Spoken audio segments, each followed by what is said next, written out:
Welcome back to this channel, and in today's video we will be seeing, what if Naruto was in Percy Jackson, and before we start the video please consider subscribing and liking the video. Let's start. I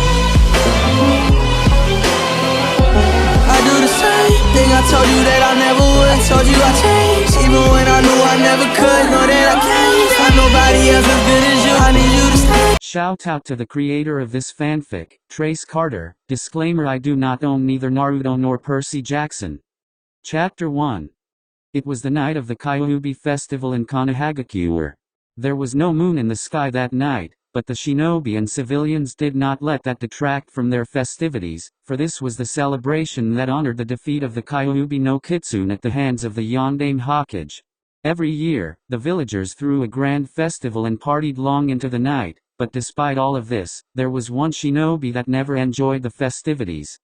In the shadows of an alleyway, a blonde teen was hiding inside a dumpster, trying to keep quiet so that the villagers would not find him. Why was he hiding from the villagers, you ask? Well, he was not a criminal or a troublemaker, well, sometimes that last one, but the villagers always tormented him on the night of this festival. The reason for this was because of a great burden he had been tasked with bearing since the day of his birth, which happened to be the same day of the festival. You see, the Kyuubi was a massive being of powerful chakra, and such a being could not be killed or contained by normal means, so the Yondaime used a powerful seal to imprison the beast within an infant child. That child was Naruto. Because of this, the villagers would add an extra event to the festival, which they dubbed the Fox Hunt. As the name implied, it involved the villagers chasing down the young Naruto, trying to finish the Yondaime's work. Crap, muttered Naruto as he huddled in the dumpster, why does this always happen? His breath caught in throat as several kunai pierced through the dumpster with paper bombs attached to them, forcing the blonde shinobi to make a hand seal and leap from the dumpster as it erupted in flames. There he is! Yelled the chunin that had thrown the kunai after him. Kage Bunshin no Jutsu! Yelled Naruto as he created a dozen copies in an attempt to slow down the mob so he could escape. Things were looking dark for Naruto that night, but one must always remember, the night will always end, and the sun will rise to dispel the darkness with its light. Xene XX. Apollo, Greek god of the sun, sat on the stone head of the Yondaime Hokage looking out at the village with a nostalgic smile. The Greek god had been to the elemental nations many years before, but back then, he had not been the person he was now.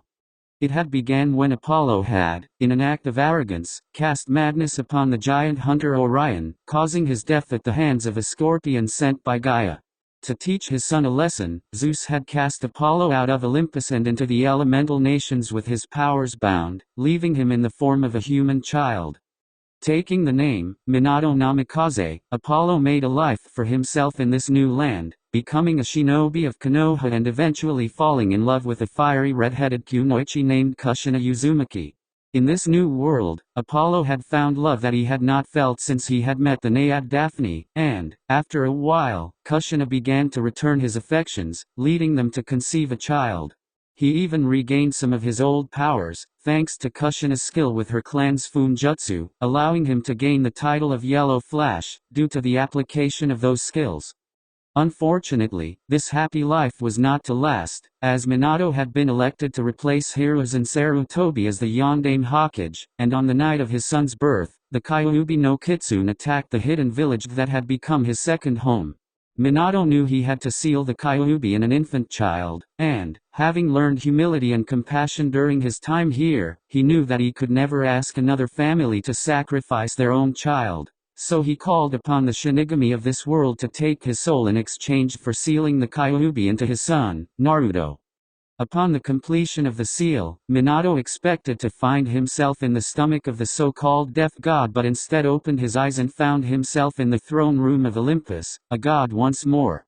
Zeus explained to the bewildered god that, upon committing a selfless act of sacrifice for the village, the binding placed upon his powers was gone and he had become a god again. Apollo begged Zeus to send him back so he could save his wife, but the Lord of Olympus informed him that the passageway between the worlds would not open again for many years.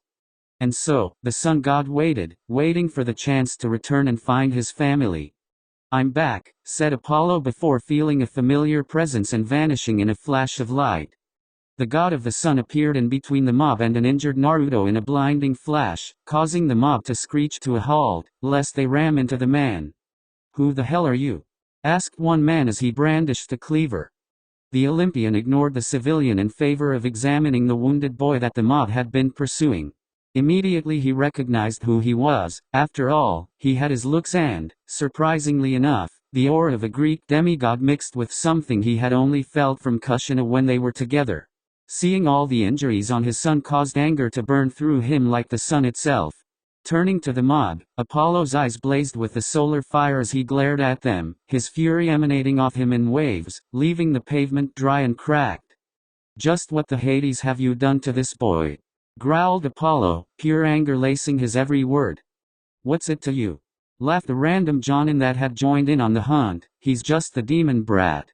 We're just finishing what the Yondaime started." "What the Yondaime started," muttered Apollo before his form was shrouded in light, transforming his appearance to that which he had all those years ago. "What in all the hells makes you think this is what I wanted?" snarled Minato Namikaze as he faced the villagers. "Yondaime-sama!" exclaimed the shinobi, but he was silenced when Minato shoved a glowing hand through his chest, leaving a cauterized hole where the man's heart would have been. "I'll ask again," said Minato, "what made you think that trying to kill my son is what I wanted?" "Your son?" exclaimed the mob in shock and horror, but before they could react further, several masked Anbu jumped down and restrained them. Before a busty blonde woman wearing a green robe walked up with a man with long white hair and another with gray hair and a mask that covered the lower half of his face. "Sensei!" exclaimed the man with the mask. "Kakashi-san, Jiraiya," said Minato as he addressed the two men, "maybe you can explain what has happened here." "Minato-kun," said Jiraiya in shock, the white-haired man, before he collected himself, "I'm afraid that, after your death and against the Sandaime's best wishes, the village did not see your son as the hero you intended him to be. Instead, they saw him as the fox in human skin and tried to end him."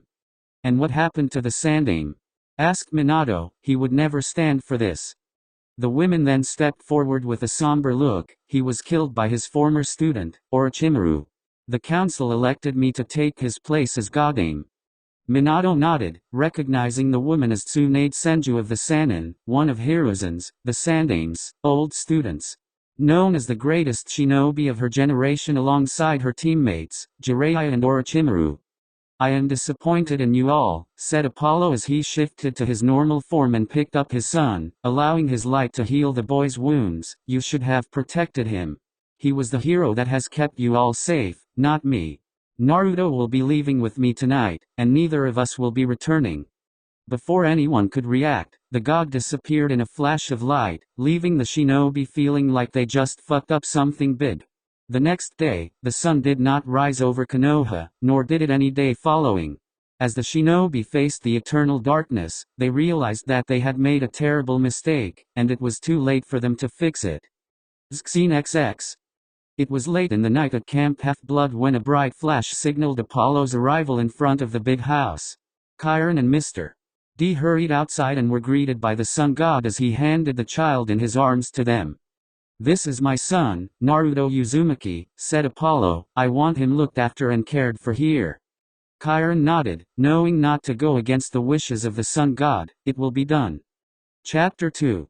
When Naruto opened his eyes, he immediately noted that he was not in Konoha anymore.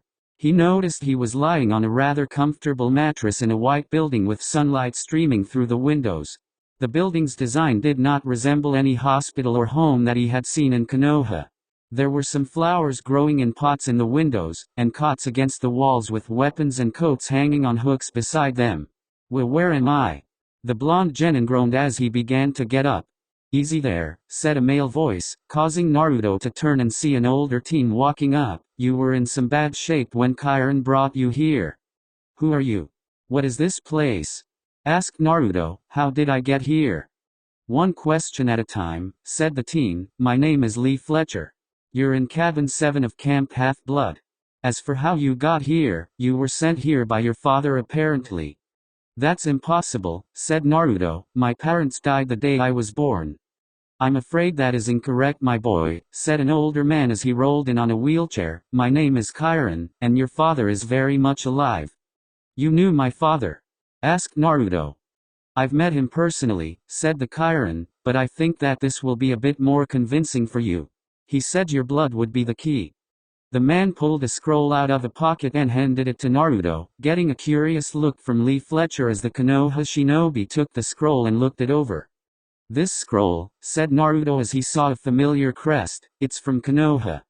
Chiron and Lee looked on as Naruto bit his thumb and swiped some blood on it, causing the scroll to unseal itself and allow the blonde Jinchuriki to read its contents. Naruto. You must have a lot of questions for me. Let me first say that I had no intentions of abandoning you or your mother that night, but powers beyond my control forced the issue. To put it simply, I am not from the elemental nations. I was sent there as a punishment, which I won't bore you with the details of, and when I sealed the Kyuubi away, I was pulled back to my home dimension, the very place you find yourself in now. Also, if you haven't already guessed, my name in the elemental nations was Minato Namikaze, the Yondaime Hokage of Konoha. I truly wish I did not have to place the burden of being the jailer of the Kyuubi upon you, but I could not ask another family to sacrifice their child if I was unable to do the same. I had intended for you to be seen as a hero, but the fools only saw you as your prisoner. It was because of this stupidity that I brought you to this dimension. This world is called Earth, and here gods and monsters run free. My true name and title is Apollo, god of the sun, music, healing, and prophecy, which makes you a demigod. Congrats.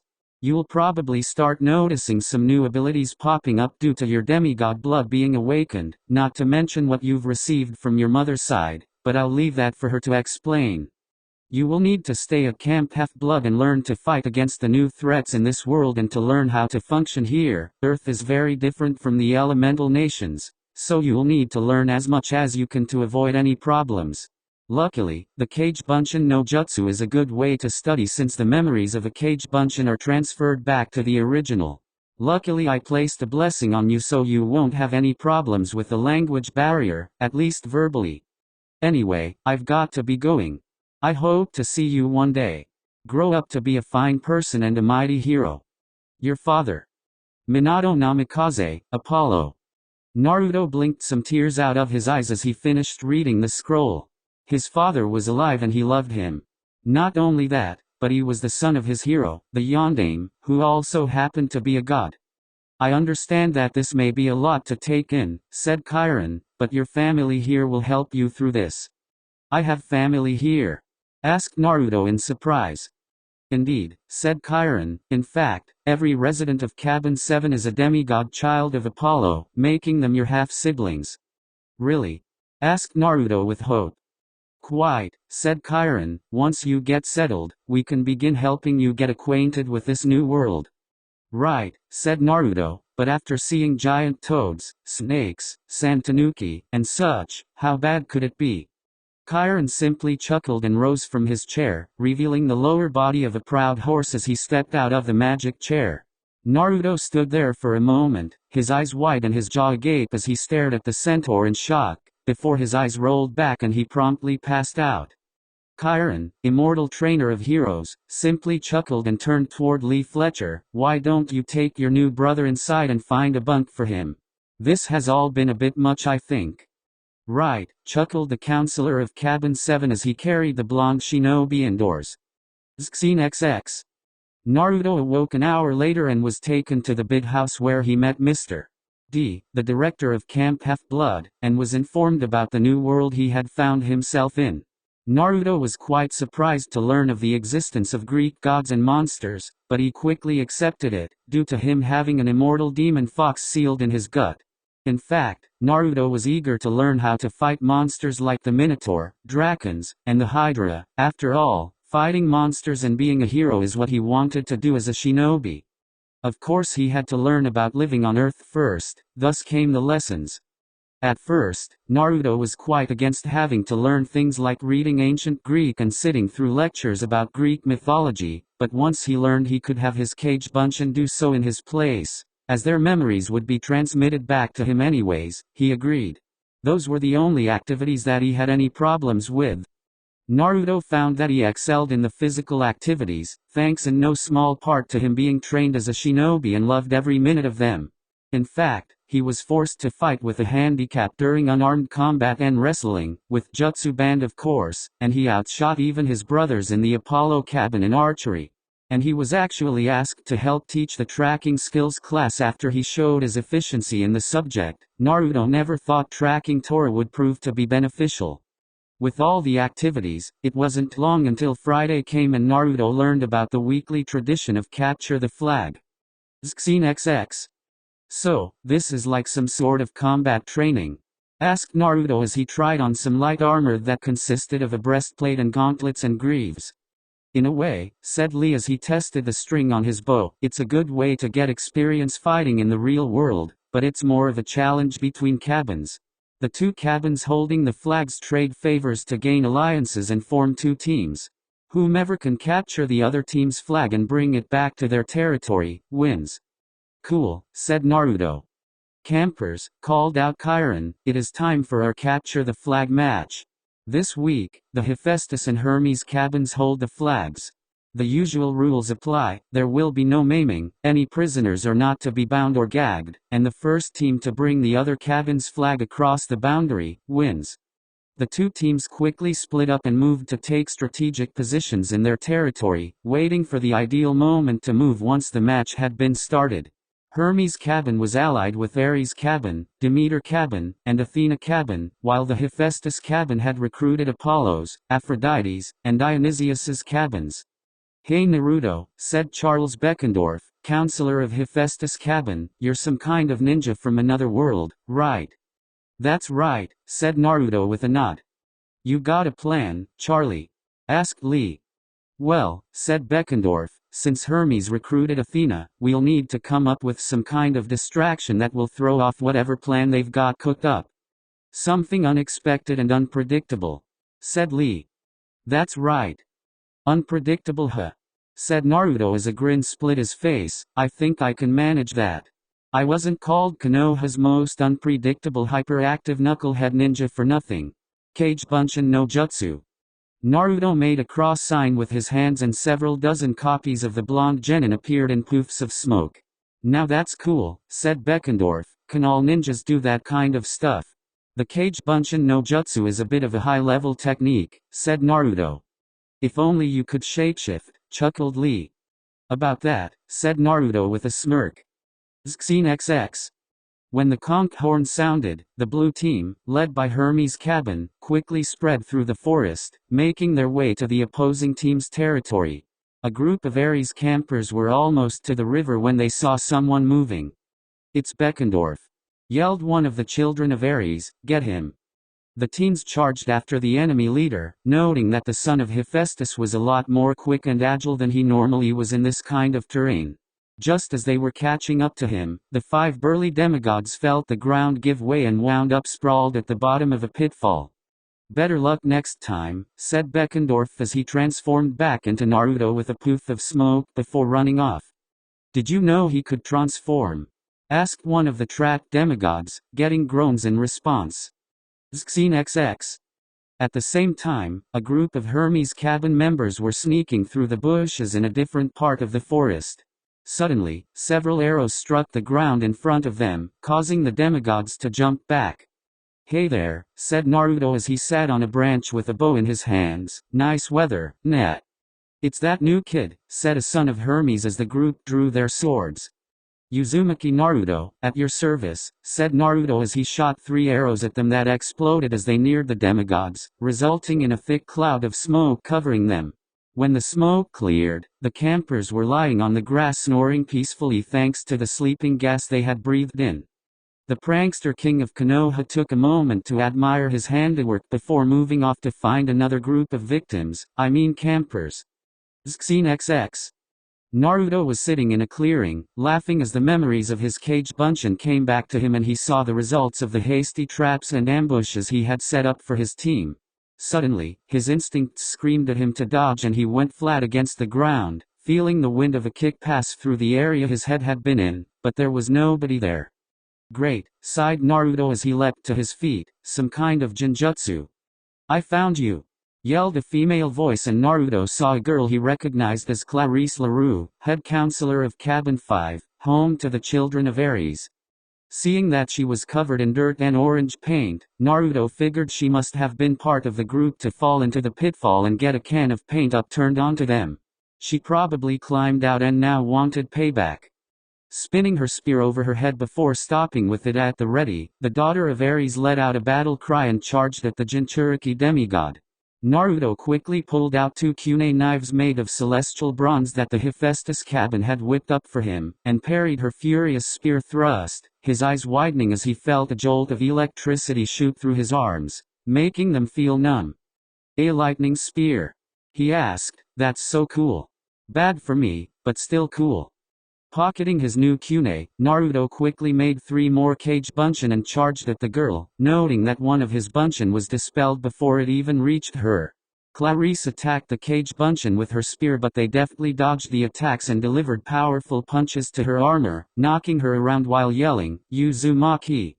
Finally, Naruto leapt up into the air and delivered a drop kick to her helmet, Naruto Renden.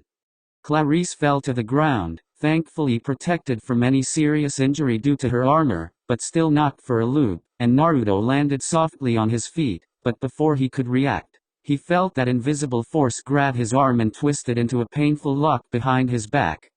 "All right," said a girl's voice in his ear, "now call off all the copies you have running around the forest." Before Naruto could answer, Chiron's voice could be heard, calling the victory of the Apollo cabin and taking the flag. "Too late," said Naruto, causing the girl to release him and pull off a Yankees baseball cap, becoming visible again with a huff. "Xxine XX. The victory goes to the red team," said Chiron as he addressed the rest of the campers, "and since it was Cabin 7 that retrieved the flag, they shall be holding it next week alongside Cabin 9. There was some muted cheering and lots of glares directed at Naruto from the blue team, due to the ambushes and pitfalls he set up. But all of that was cut short when a bright light split the evening air and a beautiful woman dressed in an elegant white kimono with hair that seemed to shine like the sun stepped onto the grass. Chiron immediately bowed, causing the other campers to do the same. "Lady Amaterasu," he said in surprise, "what brings the leader of the Shinto pantheon to Camp Half-Blood? Does a grandmother need a reason to visit her grandson?"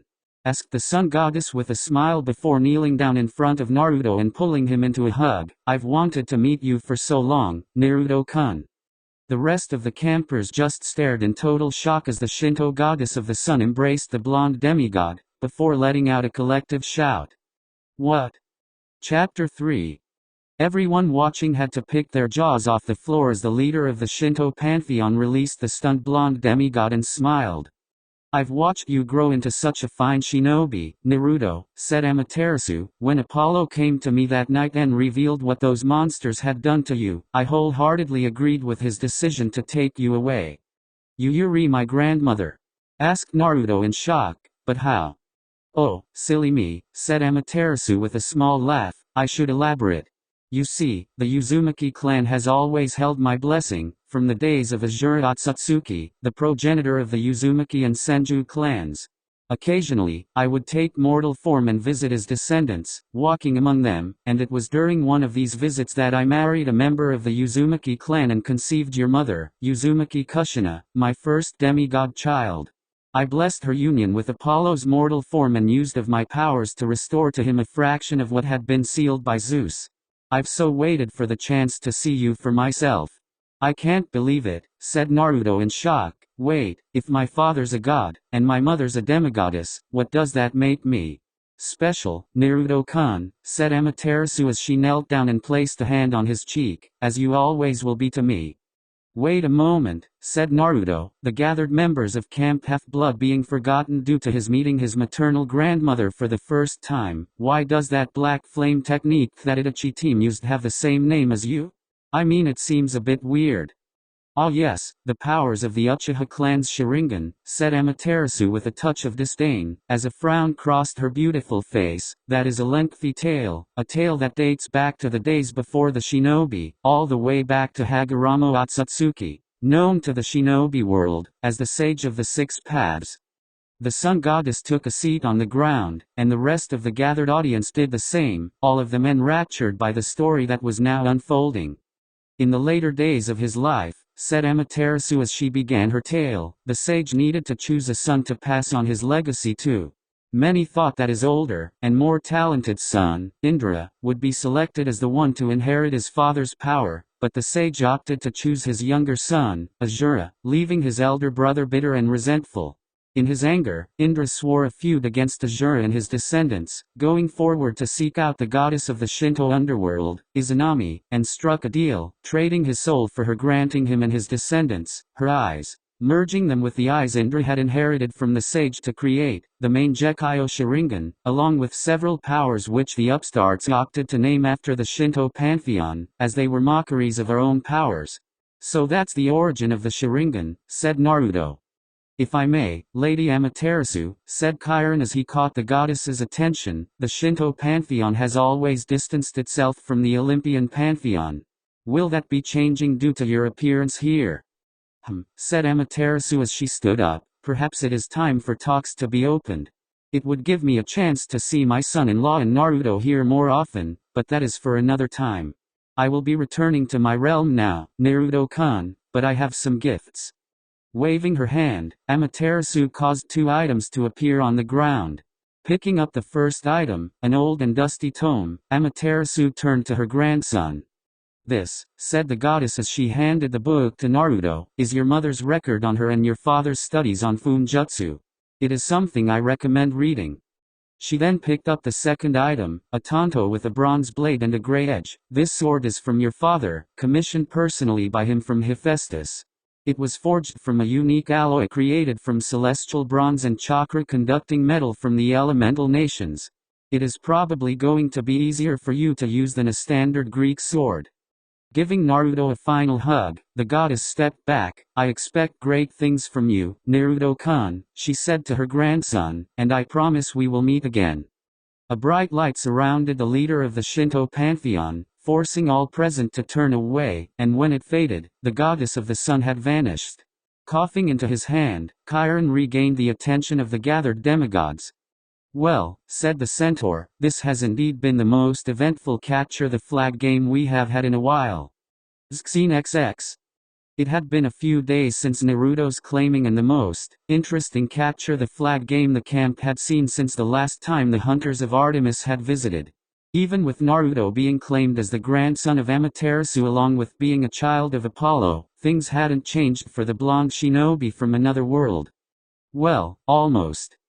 After their bout in the forest, Naruto had found himself a new friend training partner in the form of the girl with the electric spear he had fought. She had cornered him after lunch one day and had introduced herself as Clarice LaRue, daughter of Ares. At first the blonde was worried that the rather muscular girl was going to get some payback for beating her in the forest, but instead she complimented him on his combat skill and asked if he wanted to train once in a while. This led to a good friendship rivalry between the two as she taught him some tricks for his new blade and he helped her train against his cage bunshin. Some campers were a bit leery due to Naruto's dual lineage, but most of them didn't think much different of him. In fact, some of Apollo and Ares' cabin put a proposal to Chiron and soon enough, the shinobi demigod found himself teaching shinobi combat styles to demigods that wanted to learn, well, what could be taught without the use of chakra that is.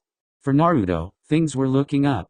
He finally had a home and a family of half-brothers and sisters that cared for him, and he felt like he really belonged here. It was more than he had ever felt back in Konoha, even after Tsunade took over as Hokage. However, he couldn't help but feel an ominous sensation building in the pit of his stomach, and one night, which had storm clouds brewing on the edge of the camp's wards, he had a peculiar dream. Dream Start XX. Naruto found himself standing on a stone plateau overlooking a stormy sea. From his spot, he saw violent waves slam into the shore, tearing chunks out of the stone with their might. Suddenly, the sky parted and bolts of lightning struck down, blasting the sea's waves apart as if it was trying to wound the mass of water with its might. The sea seemed to roar in anger and the earth began to shake as the sea surged violently to smash against the bolts of lightning. Naruto watched this clash of the elements in shock and awe, wondering just what kind of dream this was, as he felt like he was awake, yet knew he was dreaming. He had never had dreams like this in Konoha. Just as the sea had kicked up water spouts to combat the sky's lightning, the stone beneath Naruto's feet began to crack and split, causing hands of shadow to reach out and pull the teen into the earth, keeping him from moving due to the surprising strength the dark tendrils showed. As Naruto was pulled deeper into the earth, he heard a powerful voice echo from deep beneath the ground. "Where is it? You must find it." The voice thundered, the power behind it echoing through Naruto's very being as he was pulled into a cavern containing a strange garden. "You must return what is mine. Return to me my Dream and XX. Ah!" yelled Naruto as he jumped up from his bunk, kunai in hand, causing his fellow cabin mates to jump back from trying to wake him up. "Easy there," said Michael Yu, one of his fellow sons of Apollo, "it was just a nightmare." "Right," said Naruto, "but it felt so real." "Well," said Will Solace, another child of Apollo, "children of the gods do tend to have the occasional prophetic dream due to our godly heritage. You might want to tell Chiron about it later. Right now, we need to get to ready positions. There's a beast approaching the boundaries in pursuit of a demigod. We might need to provide cover while others get him into safety." "Right," said Naruto as he grabbed his kunai pouch, which had been refilled thanks to the Hephaestus cabin and his bow, and followed his cabin out into the night. Little did Naruto know that this event would mark the beginning of some of the biggest and most important things to happen since the founding of Olympus. Chapter 4. When Naruto arrived with the other demigods, they were just in time to see a teen with black hair and green eyes impale a minotaur with one of its own horns, reducing the monster to gold dust that was scattered to the breeze, before said teen slumped to the ground. The daughter of Athena that had faced Naruto in the capture the flag game rushed forward with several medics from Apollo cabin, and they brought the boy into the camp borders, with Chiron instructing them to take him to the big house and be brought ambrosia and nectar to heal him. Naruto pushed aside thoughts of his nightmare as he created several kage bunshin to help get supplies for the healers, and soon the newcomer was resting peacefully in the big house. "Is there anything else you need, Chiron?" asked Lee as he and the others cleaned up. "Not as of yet," said the centaur, "you should go and get some rest. Young Perseus is past the critical stage with thanks to you and your cabin's healers. All we can do is wait now." "Why was he being chased by the man bull?" asked Naruto, recognizing the Minotaur from his lessons at the camp, while also remembering the power of names and thus, avoiding using the true name of the beast. "That would be because young Perseus is a demigod with an abnormally strong aura," said Chiron, "which means more monsters are drawn to him, with many of them being more dangerous than the average variety. Who his parent is hard to say at this point, but I do suspect his godly parent is a powerful one. Now, you all should get to bed. He will be well cared for at the big house." The gathered demigods nodded and headed back to their respective cabins, the memory of Naruto's strange nightmare forgotten due to all the excitement that had just happened.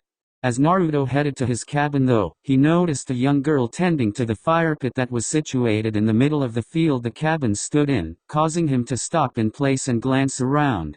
Strangely enough, he noticed that most of the other campers weren't even paying her any mind, and she was dressed rather plainly, causing memories of his life before meeting people like Tucci, Aim, and Iruka, to resurface.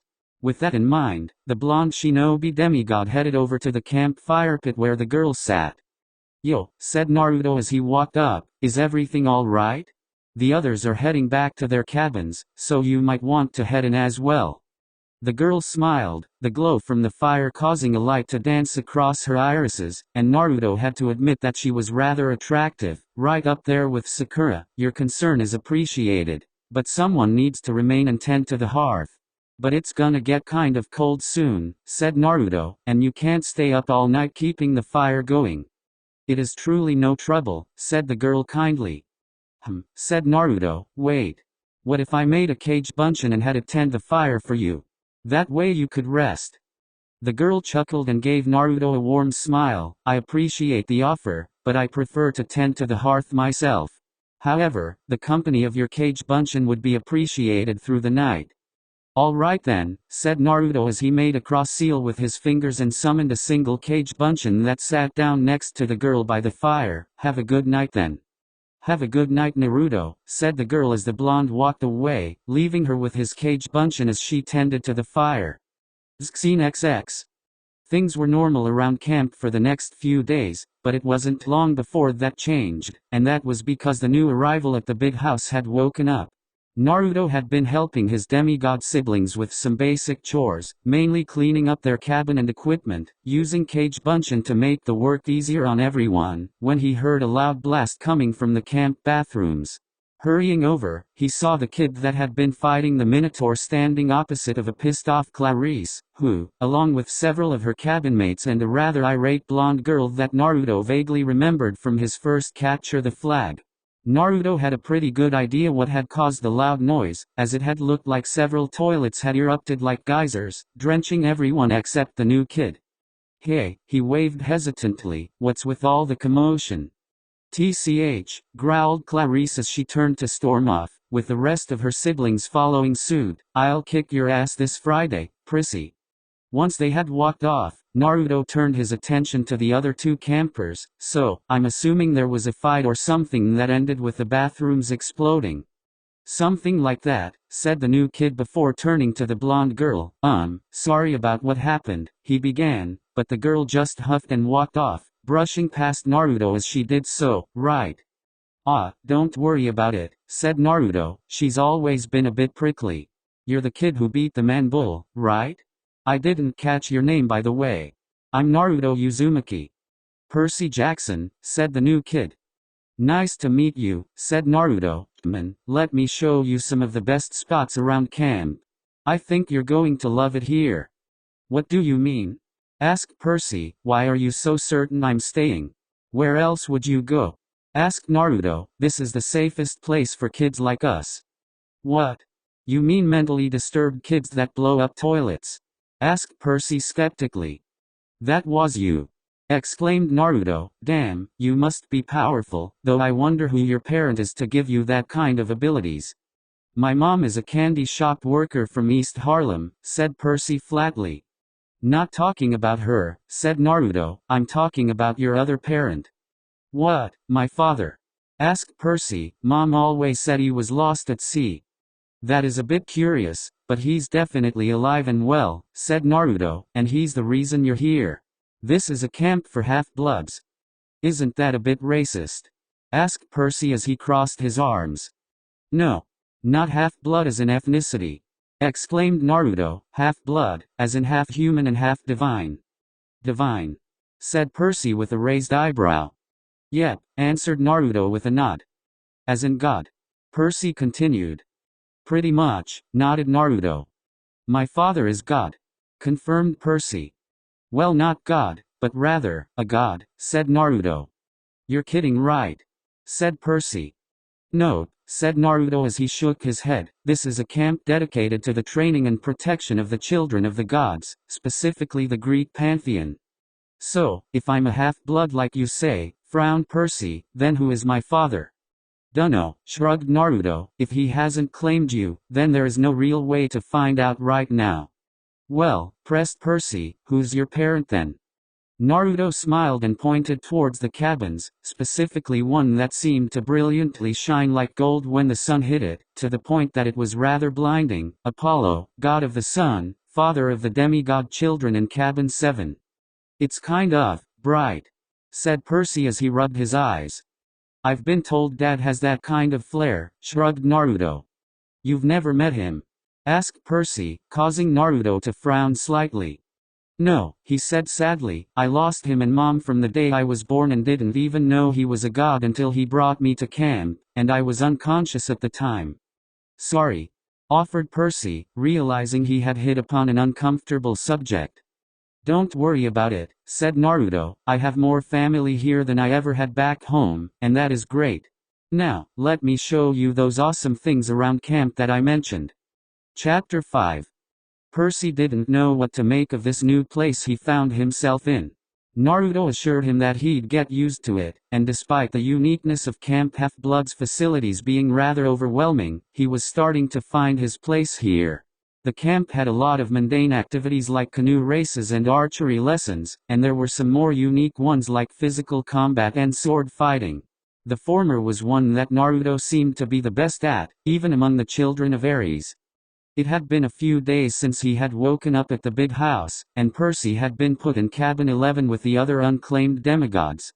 There wasn't a lot of space, but strangely enough, Percy hadn't felt this comfortable since the last time he was with his mom at Montauk before this past visit and the Minotaur attack. Every morning, he would wake up and head down to the dining pavilion for breakfast, then he would meet up with Annabeth for lessons on ancient Greek, and suffice it to say, Percy never thought that a kid with dyslexia would have had such an easy time learning a second language. After that, his schedule shifted a bit depending on the day. He would either help with lunch prep, help out at the camp store, clean the Pegasus stables, pick strawberries in the fields or help polish armor, depending on what day it was. After that was various forms of combat training, and, aside from Pegasus riding, he really wasn't very good at any of them. His first archery attempt resulted in him learning some colorful new insults in ancient Greek as a dryad yelled at him for shooting her tree with a wayward arrow. The rest of his day proceeded at a similar pace, until after dinner when the campers would have tournaments in combat or volleyball, though Percy found that Naruto had been banned from everything except volleyball due to him wiping the floor with the competition on a regular basis. And finally came Friday evening when the campers prepared for Capture the Flag. Scene XX. So, we do this every week? Percy asked Luke as the members of Cabin 11 prepped their armor and weapons for the match. Every Friday, said Luke as he measured Percy's torso. You look like a 7, maybe an 8. Grabbing a bronze breastplate, the older demigod pushed it into Percy's hands. Here, try this on. Percy raised an eyebrow at the request, but complied, strapping the armor on. Unfortunately, it wasn't a perfect fit, and Percy prayed that he wouldn't need to run anywhere wearing this, as it was definitely going to hinder his movements. It feels kind of weird, he commented. Are you sure I have to wear this? Luke laughed. Unless you want your friends in Cabin 5 to destroy you, then I'd keep it on. You shouldn't have to worry too much though. We've got this match in the bag. Really? Asked Percy. Why? It took us almost 1,000 promises and traded favors, but we managed to secure an alliance with Cabin 7, said Luke. We have Naruto on our side. Okay, said Percy skeptically, and that's good. Why? Are you kidding? Laughed Luke. The kid's literally a one-man army and dominated his first Capture the Flag match. Hell, I really look forward to the next time the Hunters of Artemis stop by if he sticks around. He's really that good? Asked Percy. Trust me, said Annabeth as she walked up with a frown. Speaking from experience, he is like a force of nature. You can't plan for him, so you just have to plan around him. Basically, said Luke, while we only have Apollo Cabin and Athena Cabin on our side, we're the ones at an advantage. Percy wasn't sure one demigod would make that much of a difference, especially when it sounded like virtually all the other cabins would be against them, but he deferred to the others, as they had been here longer. So, what's the plan then? Asked Percy.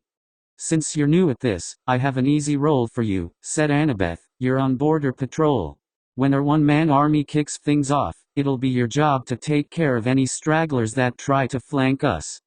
If you say so, said Percy, but how will I know when things kick off? Oh, you'll know, said Luke, just listen for the chaos. Scene XX.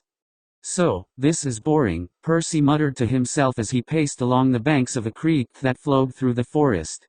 He had been patrolling his assigned location since the start of the match, and not much had happened since then, despite Annabeth and Luke indicating that having Naruto involved in this match meant that all hell Hades would break loose. Still, Percy sighed. I wish they were clearer about what the signal would be when things kick off. Suddenly, almost as if in response to his thoughts, several muffled explosions were heard from the woods, along with several yells of indignation from various campers. I guess that's the signal, mused Percy as he listened to the chaos. Sounds like they weren't kidding about the chaos. At that moment, Clarice burst into the clearing with several of her cabin mates, all of them well armed and sporting sinister smirks on their faces. Hey there, new boy, growled the daughter of Ares with a smirk. We're gonna get some payback for earlier. Really? Groaned Percy, I seem to recall that you guys started this, or does memory loss run in the family too? You're gonna get it now, Prissy. Growled Clarice as she charged at Percy, with her fellow children of Ares flanking the demigod, blocking off his exits. The daughter of Ares lunged at Percy, stabbing at him with the spear she wielded in her hand, moving with a surprising amount of speed for someone of her muscular bulk. Percy brought up his shield to defend himself, but it seemed that was the wrong move, as a numbing electric charge shot up his arm, causing him to drop the shield, leaving him open for a thrust that tore through his sleeve and left a shallow cut on his arm. Hey! Percy protested, no maiming. Looks like I'll be losing my dessert privileges then, snarked Clarice as she readied her spear for another go. Percy backed away from the bigger girl, but thanks to her cabin mates blocking the way, he was forced to stumble into the river. As soon as he touched the water though, something changed. A surge of energy flowed through him, not like the shock from Clarice's spear though. This was invigorating and it filled him with power, and he felt the pain from his injuries fading away. Suddenly, the odds against him didn't look so bad.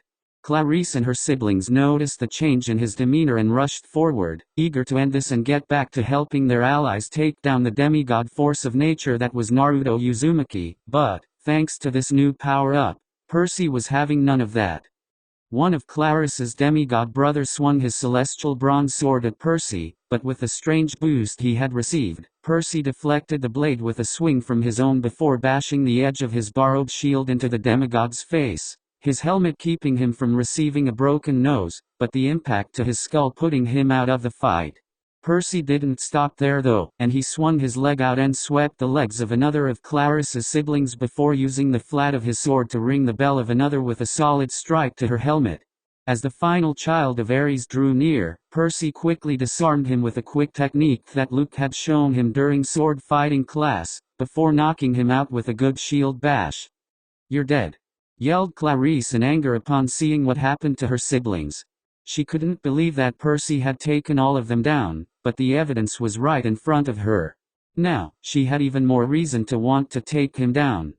The daughter of Ares lunged forward with her spear, but Percy dodged to the side, using his shield to catch the shaft of her weapon and cause it to swing wide before bringing his blade down on the wooden rod, cleaving it in two. Clarice stared at the remains of her weapon in shock before snarling at Percy and tossing aside the broken spear. She was about to lunge at him and try to take him on bare-handed, when the sounds of yelling broke through her angry haze, and Luke burst through into the clearing holding the red team banner aloft. No! Yelled Clarice, it was a trick. But it was too late, and as Luke crossed over the boundary line, the banner changed to a brilliant silver with the caduceus symbol of Hermes emblazoned on it, ending the match right there as Chiron blew his horn to signal their victory. Clarice stormed off in a huff and Percy relaxed a bit only to jump out of his skin when Naruto leapt down behind him and slapped him on the back with a huge grin. Nice job, Percy, he said with a smile, you really showed them, and thanks to you we had a clear shot at the flag. Yeah, muttered Percy, I just had to get clobbered to do it. I guess it was lucky that they came after me when they did. Luck had nothing to do with it, came Annabeth's voice, nearly causing Percy to jump in surprise as the girl materialized out of thin air next to Naruto, a Yankees baseball cap in her hand. Everything went according to plan. How the hell did you do that? Exclaimed Percy before catching on to the latter part of her sentence. Wait, what do you mean plan? Are you saying you wanted Clarice and her siblings to attack me? Wanted? No, said Annabeth. Did I expect them to do so and plan around it? I might have. Besides, I was nearby in case things got bad, not that you needed it though. You really took them down hard. Surprising for a new arrival, unless you're Naruto of course, she finished with a sigh. He is practically chaos personified. It's better to point him at a target and plan around him.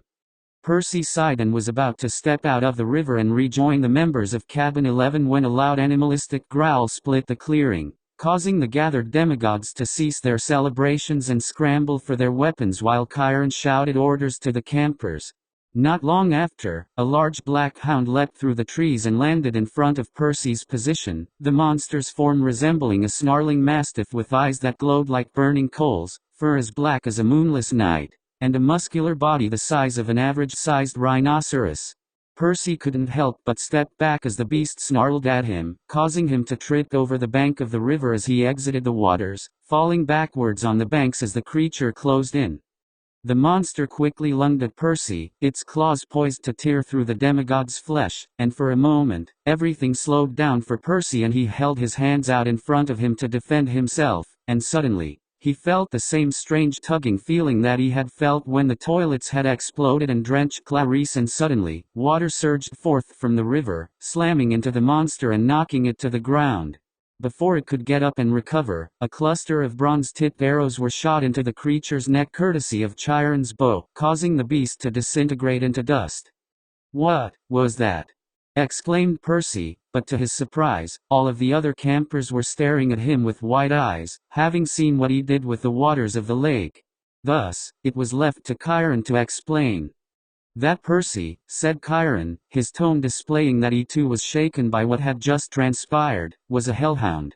Normally, they patrol the fields of punishment in the underworld. Seeing one here is most unusual. As were the abilities you displayed here today." "What do you mean?" asked Percy, but before more words could be spoken a glowing light appeared above his head, causing the assembled campers to gasp. "What's going on?" "It is determined," said Chiron seriously. Curious about what was happening, Percy looked up above his head and, though it was fading away, saw a glowing green symbol of a trident floating there, shining its light down on him. One by one, the other campers began to kneel in respect, though the Ares campers were a bit begrudging about it, allowing Chiron to make a declaration. "Hail Perseus Jackson," said Chiron as he kneeled and held his arm across his chest in a salute, "son of Poseidon, Earthshaker, Stormbringer, and god of the sea." Chapter 6. After that rather eventful match of Capture the Flag, things happened rather quickly. With the revelation of Percy's lineage as the son of Poseidon, the teenage demigod was moved to Cabin 3, and the very next day, he was called to the big house and subsequently sent on a quest to retrieve Zeus's missing master bolt, which had been stolen by an unknown party and could provoke a war between the Olympian gods. The fallout of this incident had brought a thunderstorm to Camp Half-Blood that persisted past the departure of Percy's group on their quest, resulting in dampening of the mood around camp. However, a demigod's life must go on, and that is exactly what happened for the residents of Camp Half-Blood. There was a bright side for Naruto, though. A rather unexpected one at that. One day, at mealtime, Naruto found a steaming bowl of Ichiraku miso ramen waiting for him at his seat. The blonde was understandably surprised, as were his demigod siblings, who had received the usual fare of lean-cut barbecue, fruit, and bread with cheese from the dryads that were serving them. The only hint about the source was a folded note next to the bowl reading, "Because you cared," and signed with the kanji for fire. Not sure what was going on, but deciding not to look a gift horse in the mouth, Naruto had followed his cabin mates up to the central brazier where he spooned off some of the broth, and a slice of the pork, into the fire, adding a silent prayer of thanks to whatever deity had allowed him to enjoy his favorite meal again, in addition to the prayers he always sent to his father and grandmother of course. Things continued like this for a few days, with the campers making the best of the weather to practice combat training in harsher environments, though Naruto's siblings were called on more than once to use their healing abilities to treat several minor colds among the other demigod teens. All this changed though soon enough. The weather had been a bit better that morning, with things being merely dark and overcast instead of rainy and windy, which was a nice change for the campers, though a far cry from happy days. The campers had just finished breakfast in the dining pavilion when suddenly, there was a brilliant flash of light near the central brazier as the kanji for gate appeared in the air, before forming into a shining torii gate with a glowing portal within. As everyone watched, a man in a black business suit and reflective sunglasses stepped through, causing the gate to vanish into motes of light. "Lord Futadama," said Chiron as he walked forward and bowed to this newcomer, "to what do we owe the honor of your visit?" "I come bearing a message from Amaterasu-sama," said the now identified Kami in a formal tone, "a message for her grandson." "For me?" asked Naruto in surprise as he rose from his seat at the Apollo table. "Indeed," said the Kami as he turned to the blonde shinobi, "Amaterasu-sama wished to keep informed of your well-being, a valid concern considering your life before here, and as such, requested the Chief of Divine Affairs, Aim no Koin, to perform a divination as to the recent unrest surrounding this camp. After seeing the results, Amaterasu-sama has decided to send you on what the Greek pantheon refers to as a quest. Wait, said Mr. D from his seat at table 12, would this be seen as the Shinto pantheon interfering with Greek affairs? Hardly, replied Futadama as he regarded the god of wine with a minute amount of disdain. As Uzumaki-san is the grandson of Amaterasu, he falls within her jurisdiction. Furthermore, due to his heritage as a son of Apollo, Uzumaki-san is capable of involving himself in the affairs of the Greek pantheon without it being an overstep of the Shinto pantheon's boundaries. Seems to check out, nodded Mr. D with a grunt. I assume there is a prophecy or something involved then. Indeed, said Futadama as he reached into his suit jacket and withdrew a scroll. Unfurling said scroll, the kami placed a hand over the unrolled parchment, causing several cards to appear. Seeing the look of disbelief and recognition Naruto was giving the scroll, Futadama allowed a small smirk to appear on his face as he let out a subtle chuckle, catching the blonde's attention. You didn't think the shinobi invented the art of funjutsu, did you? He asked Naruto with a hint of smugness. The kami of the Shinto pantheon were using the art for eons before, and it was Amaterasu-sama that taught a simplified version to the one you refer to as the Sage of Six Paths. In any case, said the kami as he addressed Chiron and Mr. D, I have here the results of the divination performed by Aim no Koen and the translation we have gleaned so far. Reaching for the first two cards, Futadama turned them over to reveal the kanji and Kami and Yomi, dictated Futadama, referring to the god of the underworld. Hades, said Chiron in surprise, curious considering the quest we recently sent Perseus on. Quite, agreed Futadama as he reached for the next two cards, revealing the kanji and helmet and shadow. Translated the kami. The helm of darkness, said Chiron, curious. Nodding, Futadama reached out and flipped over the final card, revealing the kanji, but inverted. War, explained Futadama, inverted. From what we can interpret, the prophecy indicates that Uzumaki-san must seek an audience with the god Hades in regards to his helm of darkness in order to prevent war. That does indeed make some sense, said Chiron, especially considering we just sent young Percy Jackson on a quest to prevent an Olympian civil war by traveling to the underworld himself. Indeed, said Futadama as he waved his hand, causing the scroll and cards to vanish, and if I am correct in my assumptions, there is a timetable that his quest was set to.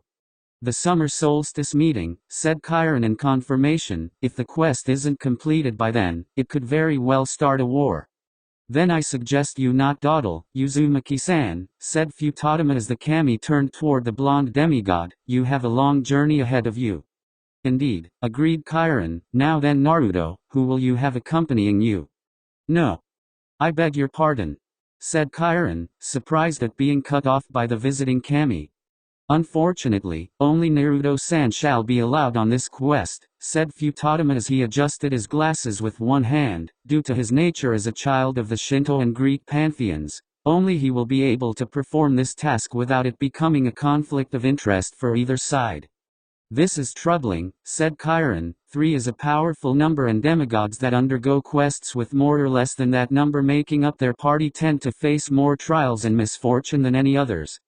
I'm afraid that, due to the ancient laws that currently restrict the interference of deities from one pantheon in quests being undertaken by demigods of another, Uzumaki-san must act alone here.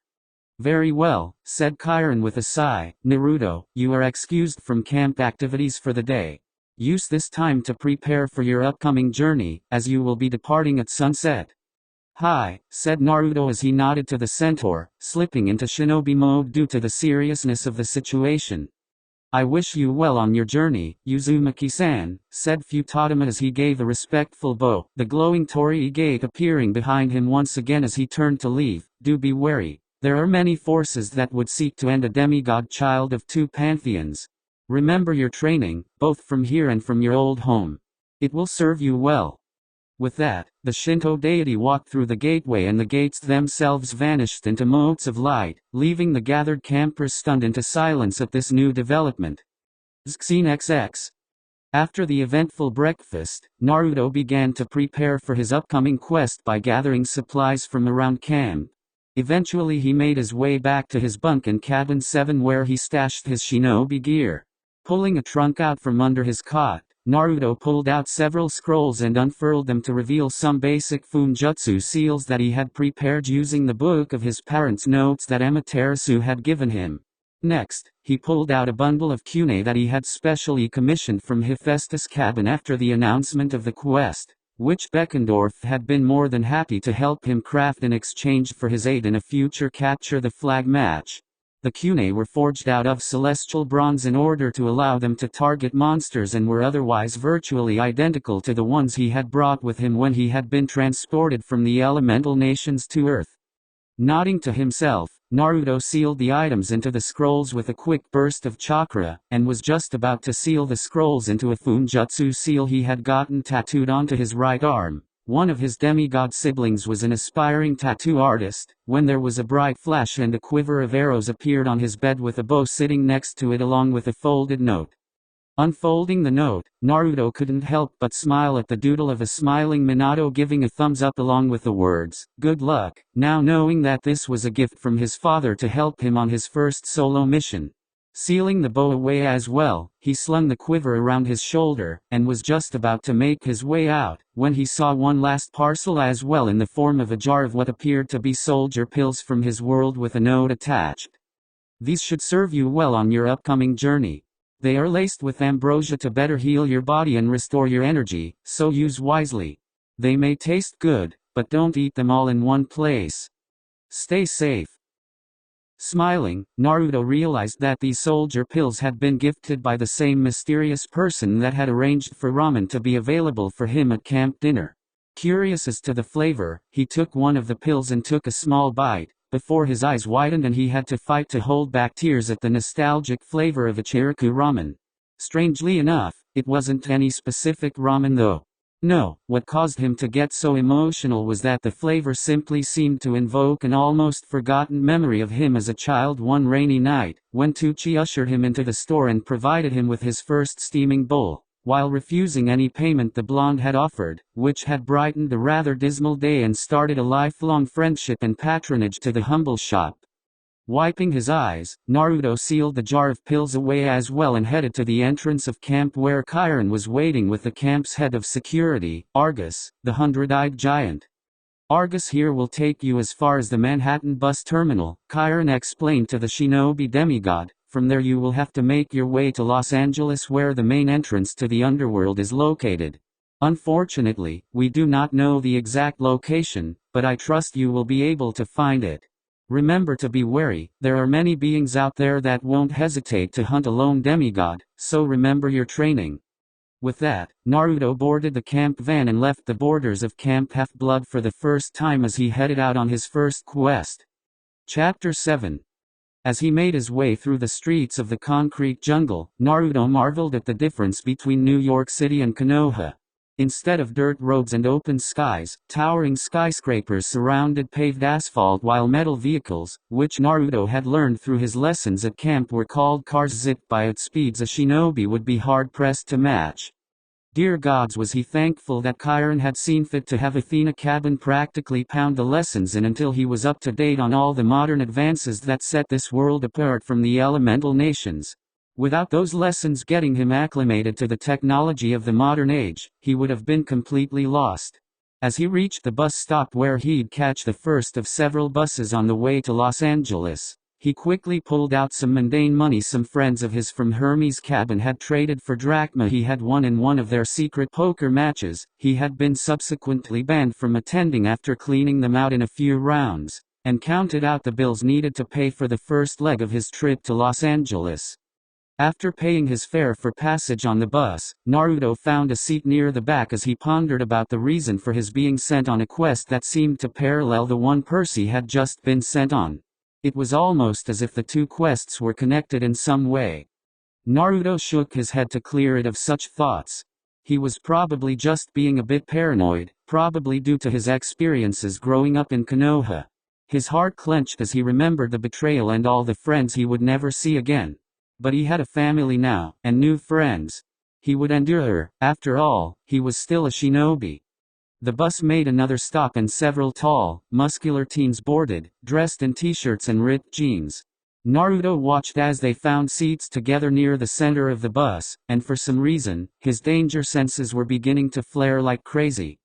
Naruto watched the teens as the bus continued on its route, trying to figure out why his danger senses were screaming at him, like when he had gotten eaten by that snake in the Chunin exams.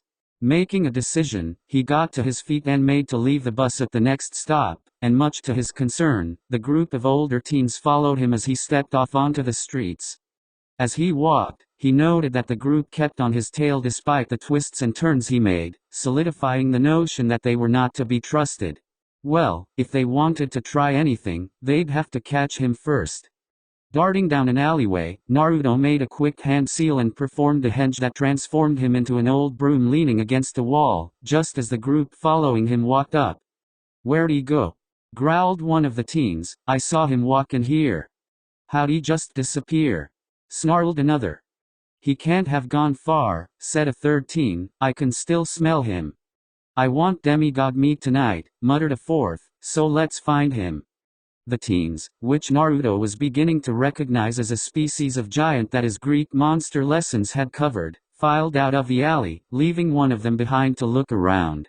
Naruto waited patiently until the giant was distracted sifting through a dumpster to dispel his henge and quietly unseal the blade he received from his father before creeping up to the monster, intent on slaying it. Unfortunately, as he got close, the giant sniffed the air before whirling around and backhanding Naruto into a brick wall. "Nice try, little demigod," sneered the giant, "you have quite the powerful scent. It smells delicious. I'm going to enjoy this." "We'll see, team," growled Naruto as he reached for the Funjutsu tattoo on his arm. Acting quickly, Naruto unsealed a pair of kunai forged from celestial bronze and threw them at the monster, causing it to reel back in pain as the divine metal knives impaled him in the shoulder, allowing the blonde to leap up and drive his blade into the giant's chest, piercing its heart and turning it to dust. "There he is!" yelled one of the giants from the street, causing Naruto to curse and leap for the wall, channeling chakra into his palms and feet to stick to the surface as he quickly climbed up to the roof. Unfortunately, the monsters were not so easily shaken from their pursuit, as they used the fire escape to scale the building and follow Naruto onto the roof where the chase continued. Naruto kept ahead by pushing chakra to his legs to increase his speed and allow him to leap from rooftop to rooftop, but the giant's monstrous strength allowed them to keep pace and follow the blonde demigod across the roofs. Coming upon a larger gap between buildings than before, Naruto went into a dive and rolled to his feet while unsealing the bow and quiver that his father had given him.